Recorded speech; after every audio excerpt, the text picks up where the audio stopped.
Good morning mga Lods. Nandito nga pala ako ngayon sa Makati. Kasama ko si Madam kasi na schedule ng aming biometric dun sa visa namin going to Australia. Ayun, karating lang namin, alauna pa naman yung schedule namin. Na waiting ako dito sa parking kasi puno pa yung parking mga Lods. Ayan, puno pa yung mga parking. So waiting ako. Makati kami ngayon. Ayan yung mga building. Paano mo malaman na nasa Makati ka? Maraming mga buildings mga Lods. Ayan Ayan. Ayan ang mga buildings. Ayan, napalitan kami ng buildings. So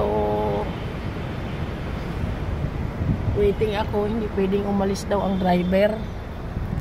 Kaya tapos si Madam at si Richard nagbili ng pagkain namin. Dito na lang kami kakain sa kotse, sa sasakyan, para hindi na mahasol ba. Wala nang hassle. Kaya for the meantime, sana makaparada kami ng maayos para wala na akong alalahanin, no? Tapos yun nga, buti na lang alauna pa yung schedule. So, kakain muna kami mga Lods. Ayan, kakain muna kami.